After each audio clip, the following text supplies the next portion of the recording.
Please come to the hospital right away.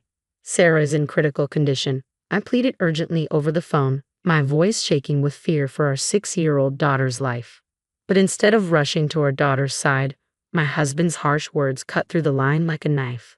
Stop with the lies and using our daughter's life as bait. You're the worst, he accused callously. I'm not lying. Please believe me. I cried out desperately, met only with a dismissive click of the tongue and his cold promise to have one more drink before considering coming back. By the time I get there, Sarah will probably be fine. Stop bothering me, he spat before hanging up abruptly. I crumpled against the hospital corridor wall, my strength failing as I whispered, Sarah. My name is Holly, and I'm 31 years old. 6 years ago, I married John, who was 42 at the time, after meeting him at work where he was my boss. His competence, fairness, and charm won me over, and after confessing my feelings, we began dating. A year later, he proposed, and I remember tears of joy streaming down my face. Shortly after our wedding, I discovered I was pregnant. We're going to be amazing parents, I remember saying, filled with genuine happiness at the prospect of building a family with the man I admired. But after our daughter Sarah was born, everything changed. John grew distant and began belittling me, dismissing my needs and accusing me of exaggerating when I was unwell or needed help around the house. Nights were the hardest. When Sarah cried, his impatience showed as he'd snap, "She's annoying, put her to sleep quickly." Many times, tears replaced the joy I had imagined for our family life. You're a stay-at-home mom, and you can't even manage the kids while doing your chores. Damn, I picked the wrong one. John's words cut through me sharply. Why would you say that? We're a couple. We're in this together, I protested. I'm out working hard all day. Don't burden me with housework. And your constant complaints about being sick or not getting enough sleep because of the kids. I don't buy it, he retorted coldly. I'm not lying about any of this. Besides, Sarah is our daughter. You need to be involved in raising her too, I pleaded, hoping to reach him. If you need help that badly, hire a housekeeper. That's if you can afford it, of course, he dismissed callously. His accusations stung, but what hurt more was his indifference towards our daughter. The thought of divorce crossed my mind, but as a stay-at-home mom, leaving with Sarah felt daunting. Still, I resolved to be the parent Sarah deserved, one who would protect her no matter what.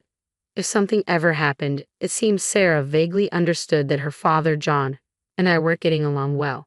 Despite this, she grew into a kind child, often gently stroking my head and saying, "Thanks for everything, Mom." Each time, I would lovingly hug Sarah and respond, "Mommy loves you so much, Sarah." But then, suddenly, something precious to me was taken away. It happened on Sarah's 6th birthday. The three of us had planned to celebrate together. I had been busy with preparations all morning and was nearly finished by 3 p.m. Just as I was about to leave to buy her birthday cake, I received a call from John. I got roped into a night out with my colleagues. "I'll be home," John's voice came through the phone. "Wait, today is Sarah's birthday. You promised you would be home," I pleaded. "Can't be helped. I was invited out. I'm quite popular, you know," John replied with a smug laugh. "Popular, my foot. They probably just want you to pick up the tab," I retorted, frustration creeping into my voice. I've told him countless times to stop footing the bill for his colleagues' nights out, but John never listens. He just says, "Who else is going to pay? I'm the boss." "Can't you please come home for Sarah? She's been looking forward to celebrating her birthday with you," I begged. "Stop nagging. I'll get her a present. That should be enough," John dismissed. "Fine, whatever," I snapped, cutting the call abruptly with a loud slam of the receiver. Relief washed over me momentarily. I shouldn't let this get to me. Today is all about Sarah. I have to keep smiling, I thought to myself as I walked into the local bakery and picked out a strawberry cake, Sarah's favorite. With the cake in hand, all that was left was to wait for Sarah to return home. But as the evening wore on and the sun started to set, Sarah still hadn't come home. I tried to reassure myself, maybe she had lost track of time while playing with her friends. Just as I began to consider searching the neighborhood or calling the police, the phone rang. It was the police on the line. "Holly, there's been a traffic accident." "What about Sarah? Is Sarah okay?" "They've taken her to the hospital, but she's still unconscious. We're sorry for the delay in contacting you. It took some time to confirm her identity." "I have to go to the hospital right away," the police officer informed me urgently. I regretted not leaving Sarah a note with my contact information, but dwelling on it wouldn't help now. Rushing to the hospital, my face drained of color, I silently prayed, "Please, God, let her be okay." At the hospital, a nurse broke the news to me. Sarah was in critical condition.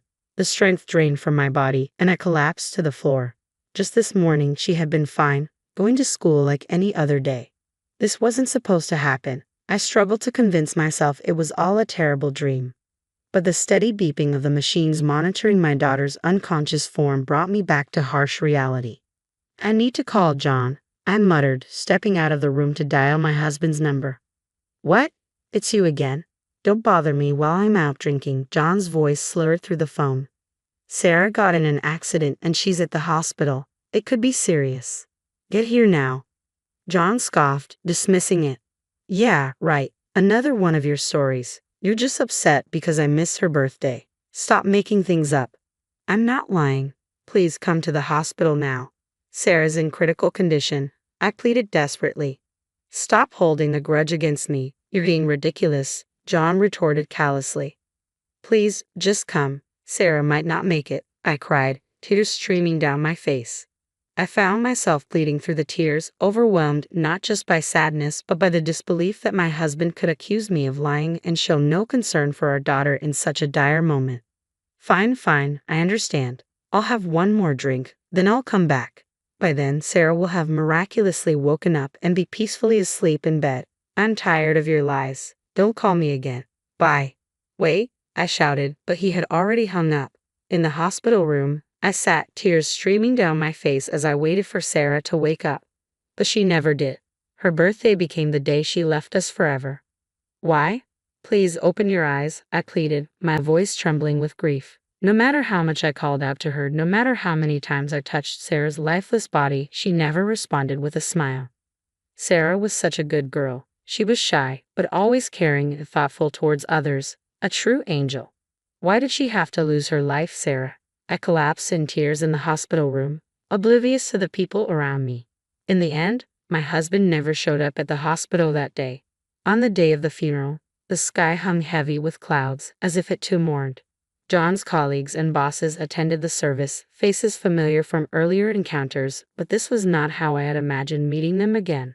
Throughout the day, my friends took turns consoling John and me, though approaching me was difficult in my weakened state. Each time someone spoke to John, he put on a dramatic show of tears, lamenting, "I can't believe Sarah's gone," and then shifting blame with, "If my wife had called me sooner that day, maybe I could have seen her while she was still alive. You're the one who accused me of lying and didn't bring me home. You're not even crying for real," I observed quietly, numb to any anger toward him. All I wanted was to bid Sarah a peaceful farewell with all my heart. As the funeral approached its conclusion, John leaned in and whispered to me, "All right, now it's time for us to get divorced. You'll finally be free." Taken aback by his sudden statement, I glared at him, biting my lip, but he quickly excused himself to smoke outside. Amidst the whirlpool of emotions as I continued to express gratitude to the attendees, a woman approached me. "Holly, my deepest condolences. I never imagined something like this would happen," said Kay, a colleague of John's and my closest friend from my office days. She came close and gently rubbed my shoulder. In that moment, I felt a slight sense of solace in my heart. 3 days after the funeral, I received a call from Kay. A few days later, we met at a cafe near my home. She was very concerned about me, asking if I was eating properly and sleeping enough. Her caring gesture meant the world to me. To be honest, I hate being the bearer of bad news, but on the day Holly had that accident, I was with John and some colleagues, and I saw when Scene picked up your call. "Is that so?" I replied, urging him to continue. "You should have pushed him harder to go to the hospital. I blame myself for not being more insistent." "You don't need to apologize, Kay. I know you encouraged him to go, and that means a lot." "Okay, I'm sorry." And I was hesitant to bring this up, but Kay also mentioned John's recent behavior. She suspects he might be having an affair with a young colleague named Lee at work. After everyone left that night, it seems he was alone with Lee. I hate to say it, but there have been rumors at the office about John and Lee. People think they might be having an affair. I see. The realization that I was the only one unaware of this, manipulated by John, filled me with anger. Okay, there's something I want to ask you. Yeah. You want to gather evidence of John's infidelity, right? I'll help. Okay. My longtime friend from my office days already knew what I needed. With case support, I resolved to gather evidence of my husband's affair at work. A week later, Kate provided more details about John's affair. She revealed that John and his mistress openly flirted at work, often leaving together after hours and disappearing into a hotel district. Kate had followed them, capturing photos and videos of their encounters. Thank you for all of this, Kate, I said, struggling to hold back tears as I forced a smile at her words of concern. Holly, are you okay? If there's anything else I can do to help, just let me know. That night, I confronted my husband with signed divorce papers. Let's get a divorce, please, I told him firmly. Lucky me. I wanted to break up with you too, he replied callously. So, I'm asking for $30,000 in compensation from both of you. What? That's too much just for a divorce, he protested. You're all about money, John retorted defensively. I also know about your affair and I have solid proof. I showed him the photos and videos of him with Lee that Kay had captured. There was a brief moment of shock on his face before he regained his composure and glared at me. Very clever. You're quite the intimidating woman. Anyone can doctor photos these days. Which detective agency did you hire? He scoffed.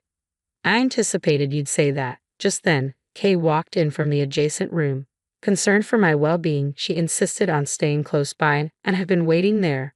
My husband was visibly startled by her unexpected presence. These photos and videos are genuine. I took them myself, Kay affirmed firmly. You're the absolute worst.